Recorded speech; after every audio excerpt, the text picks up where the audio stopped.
Nesse vídeo, eu vou estar te apresentando as funcionalidades do JavaScript que tu deveria saber, principalmente se tu está almejando um trabalho lá no exterior. Bora pro vídeo!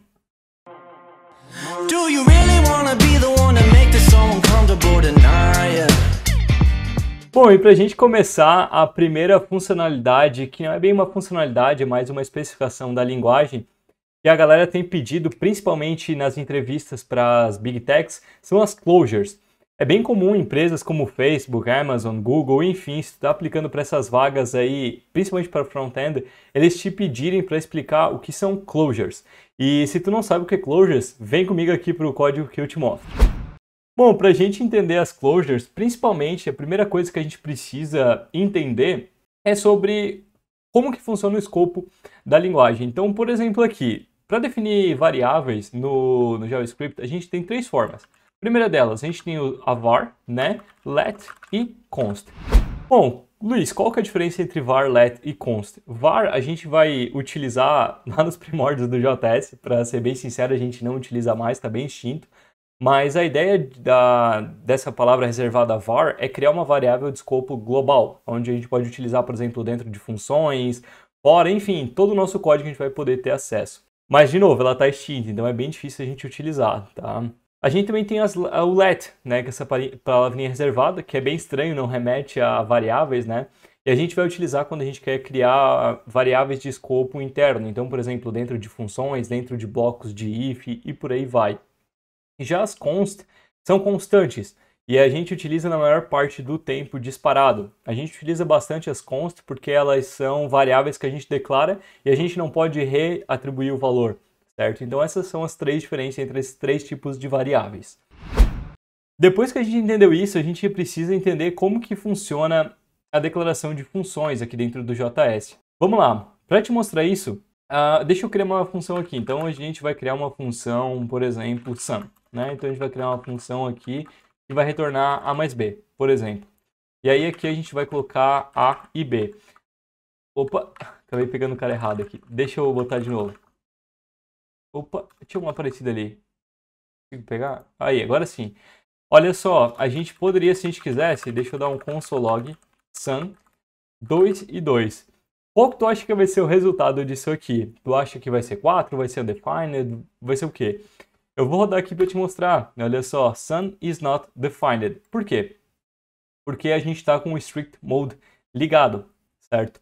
Só que se a gente não tivesse com o strict mode ligado aqui dentro do console, do inspetor de elementos, a gente poderia muito bem estar rodando isso daqui. Por quê? Porque a partir do momento que a gente declara uma função dentro do JS, ela se torna pronta para uso. Então, se a gente quisesse rodar a nossa função antes mesmo, né, se a gente dela ser declarada, então, por exemplo, nesse nosso exemplo, a gente declarou, mas a gente colocou o console log em cima. A gente poderia muito bem fazer isso se a gente não estivesse com o strict mode ligado, porque ela se torna pronta para uso. Diferente das variáveis, que a gente declarou, né, e a gente precisa utilizar elas abaixo. Então, por isso que a gente tem até aquela variável dentro do slint que tu não pode utilizar antes de declarar, né? Beleza, agora que a gente entendeu como que funciona a declaração de função, deixa eu te mostrar outra coisa. Deixa eu redeclarar aqui, por exemplo, vamos botar multiply aqui, certo? Aí eu vou pegar, vou passar dois valores, A e B também, e aí agora eu vou fazer o seguinte, aqui dentro, deixa eu criar uma outra variável aqui fora, deixa eu criar um multiplicador, que vai ser igual a 2. Vou botar em português mesmo para ficar melhor para tu entender, tá? Beleza, aí aqui dentro eu vou fazer o seguinte, return, eu nem vou precisar desse B aqui na verdade, return A vezes multiplicador. O que a gente está fazendo aqui? A gente está recebendo uma variável A via parâmetro e a gente está retornando esse A vezes o nosso multiplicador. Multiplicador é uma variável que está fora, concorda? O que acontece aqui? Basicamente, se a gente executar, cara, não vai dar nada, né? Porque a gente não rodou, mas se a gente colocasse um console log, a gente ia receber 4, se a gente passasse um A igual a 2, né? Só que assim, como a gente está usando uma variável de fora e a gente tem o nosso A que está dentro do escopo da nossa função, a gente tem duas coisas, duas palavras reservadas aqui. Os nossos inner lexical environment e o nosso outer lexical environment. Luiz, o que é isso? Vamos lá. Inner vem de dentro, outer vem de fora. Certo? Então a gente vai ter o nosso escopo léxico interno e o nosso escopo léxico que está fora. O nosso multiplicador é o nosso escopo léxico global, então ele está fora dessa nossa função. Quando a gente, por exemplo, vai utilizar esse nosso multiplicador, quando essa função aqui for lida pelo JS, ele vai pegar e vai olhar, opa, o que é multiplicador? É uma variável, ok. Ela foi declarada fora ou dentro? Foi declarada fora. Então ele vai procurar fora. Tem um multiplicador aqui? Ah, não tem. Então ele vai pegar e vai estourar um erro para nós na hora, dizendo, tu utilizou uma variável, mas ela não foi declarada. Onde é que está esse multiplicador? Certo? Mas se ele encontrasse, aí sim ele ia aplicar esse nosso multiplicador, esse valor dessa nossa variável. E já o A ele vai olhar dentro. Então ele encontrou aqui, ó, tá dentro do nosso inner lexical environment, certo? Então essa é a ideia por trás das closures. São funções, por exemplo, né, geralmente utilizado com funções que se lembram do seu escopo de fora, do seu escopo global e do seu escopo interno, certo? Guarda isso, é bem importante, principalmente se você está procurando emprego em Big Techs. Combinado? O próximo operador que a gente vai estar vendo aqui, que é bem importante, é o Knowledge Coalescing Operator. Um nome complexo para algo muito simples, confesso para ti. Esse operador é utilizado para a gente matar esse tipo de caso aqui, ó, onde a gente fazia muito lá no passado, né? Então vem comigo pro código aqui, deixa eu te mostrar como que a gente utiliza ele. Primeiramente, vamos fazer o seguinte, eu vou criar uma constante aqui e eu vou definir o valor dela como undefined. Aí, olha o que a gente faria, né? Se o nosso... A gente pode até fazer um ternário aqui, né? Se o nosso A, ele for undefined, então... Opa, aqui é o contrário. Se o nosso A ele for undefined, então a gente vai printar, por exemplo, undefined. Caso contrário, a gente vai printar o nosso A, né? Deixa eu dar um console log nisso aqui. Aí, a gente faria isso daqui e ele printaria undefined pra gente. Cara, é um negócio muito grande para um negócio muito simples, né? E a gente fazia isso o tempo todo lá no passado com o JS. Por isso que veio o Knowledge Coalescing Operator. E a ideia aqui é o seguinte, a gente remove tudo isso aqui, tudo mesmo, e a gente só faz o seguinte, ó, 2 pontos de interrogação, undefined. O que ele vai fazer é a mesma operação que a gente fez aqui em cima, só que de forma reduzida. Então, olha só, undefined. Só aqui a gente deixou o N minúsculo, né? E o U também. Mas fora isso, a nossa string foi printada. Então a ideia aqui é o seguinte, cara, se não tiver a minha variável, printa esse valor aqui como fallback. Essa é a ideia do Knowledge Coalescing Operator. Pegou a ideia? Anota aí também que é bem importante. Combinado? Bora pro próximo tópico. O próximo tópico que a gente vai estar olhando aqui é bem utilizado, principalmente se tu já trabalha com React ou React Native. Se tu não utiliza essas duas bibliotecas, talvez tu não conheça, mas o nome dessa propriedade é chamada de Short Circuit Evaluation. Luiz, o que é isso? Cara, essa propriedade, de novo, é igual à anterior, ela é uma propriedade com um nome complexo para algo simples. É essa propriedade aqui, ó. Simples, né? Cara, chega a ser ridículo. Não tem nem o que mostrar aqui para ti, mas vamos pro código e vamos dar uma olhada só pra gente relembrar, né? Vamos de novo. Apagar esse nosso exemplo aqui. Vamos fazer o seguinte, vamos criar a nossa variável aqui como... não vou botar undefined dessa vez, eu vou botar um valor mesmo. Eu vou botar, por exemplo, meu nome, certo? E aí a gente faz o seguinte, ó, console log, certo? Aí se tiver nome, então a gente vai printar user, e aí a gente bota, por exemplo, o nome. Então, é isso aqui. Tá lá, user e Luiz. Então essa é a ideia por trás do Short Circuit Evaluation. É uma propriedade que ele só vai mostrar algo se a condição for verdadeira, certo? Basicamente isso, simples, nome complexo, para algo que com certeza tu vai ser cobrado, principalmente nas entrevistas, nos processos seletivos técnicos lá fora. Bora pro próximo tópico? O próximo tópico que eu quero te apresentar é um carinha que é bem difícil de entender no começo, ele se torna um pouco complexo porque tu fica sem entender aonde aplicar. A gente sempre tenta, né, trazer alguma analogia para aplicar aquilo ali e a gente às vezes não encontra, então por isso que ele é um pouco complicado, mas eu quero te mostrar agora que ele não é complicado. E o nome desse carinha é Proxy. Bora pro vídeo. Para a gente utilizar o Proxy, eu vou fazer o seguinte, eu vou criar uma constante, tá? Que eu vou retornar apenas um nome. Eu vou botar tudo minúsculo aqui, na verdade, tá? Por uma razão. E qual que é a ideia do Proxy, né? Cara, a ideia do Proxy é trabalhar como um middleware. Então a gente vai poder utilizar ele em funções, objetos, arrays, enfim, no que a gente bem entender. Se a gente quiser, por exemplo, criar uma classe que vai servir de log, a gente poderia. É um exemplo onde a gente utilizaria os proxies, certo?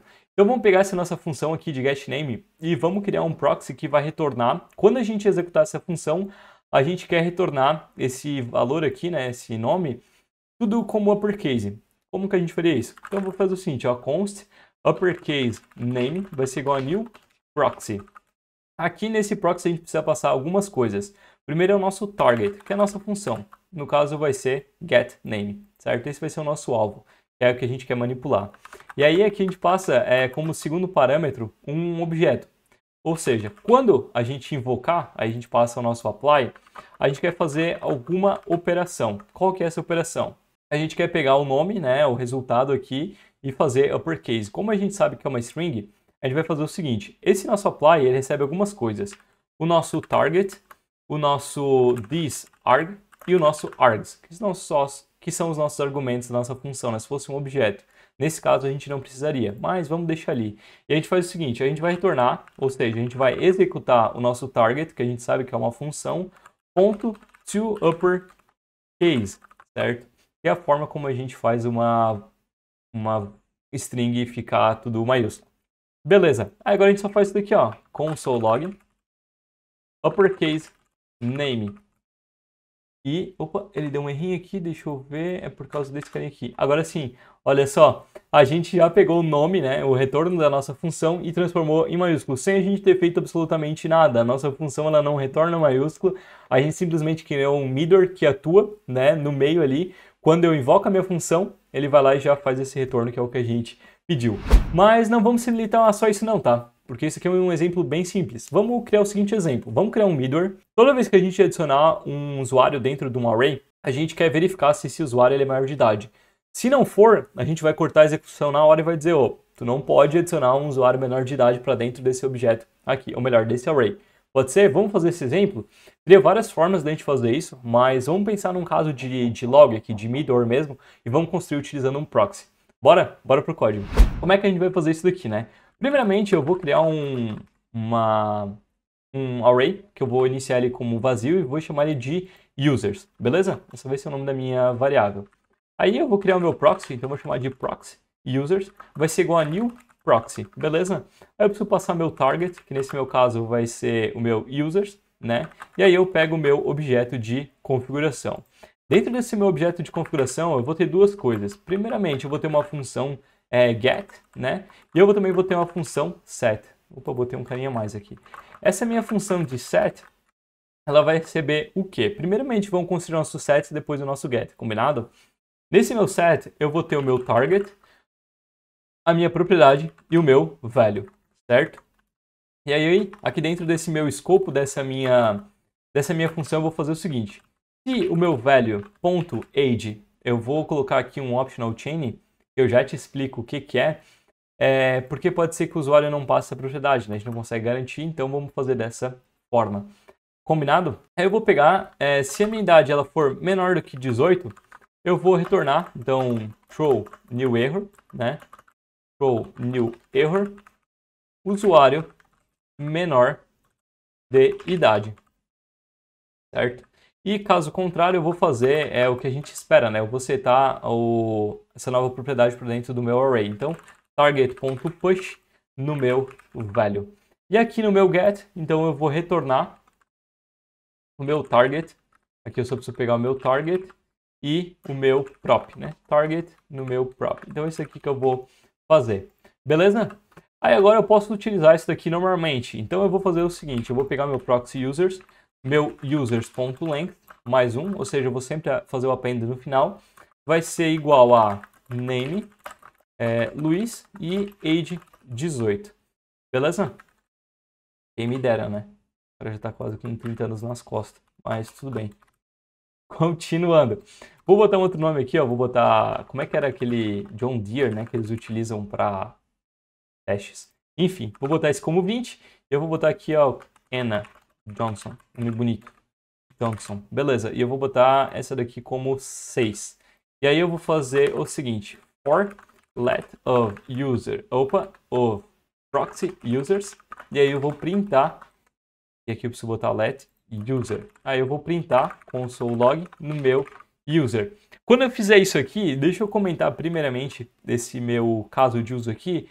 Eu vou printar, beleza, retornou ali, ó, nosso usuário, né, Luiz, age 18, John Deere, e o John Deere parece aquelas marcas de máquina de agricultura, né, mas enfim, retornou aqui pra gente 20, certo? Agora deixa eu fazer o seguinte, deixa eu voltar, colocar o nosso próximo usuário com idade de 6 e executar.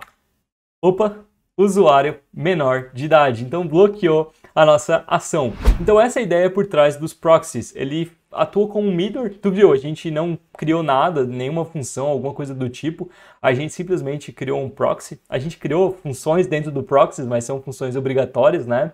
Mas enfim, a gente não precisou criar uma função de validação que executa antes, enfim, não precisou criar nada disso. A gente criou um código extremamente enxuto para uma operação extremamente importante.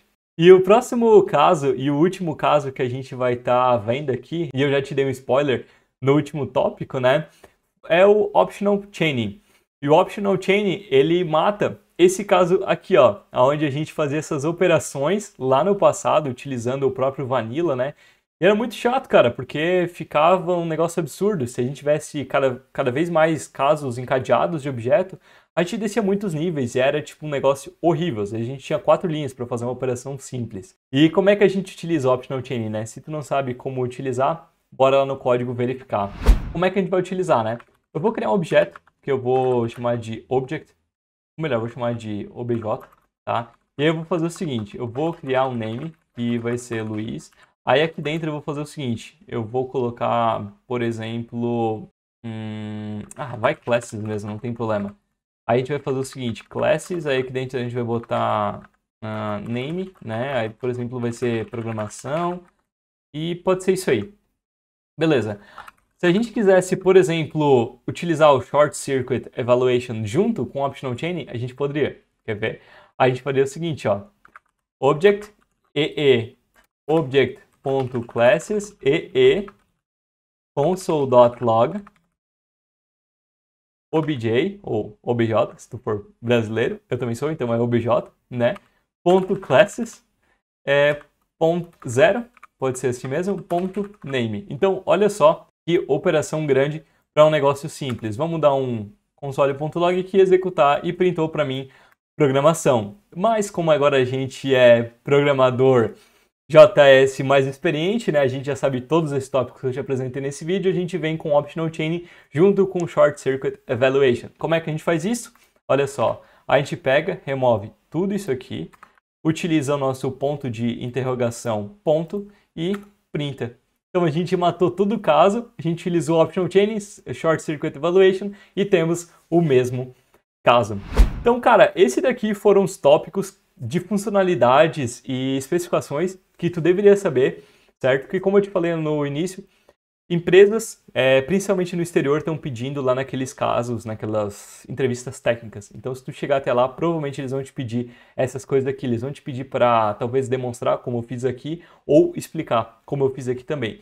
Então, anota todos os pontos que eu te mostrei nesse vídeo, estuda, faz os exemplos que eu te mostrei aqui, roda, faz outros testes, porque eu tenho certeza que isso vai ser importante para ti lá na frente. Combinado?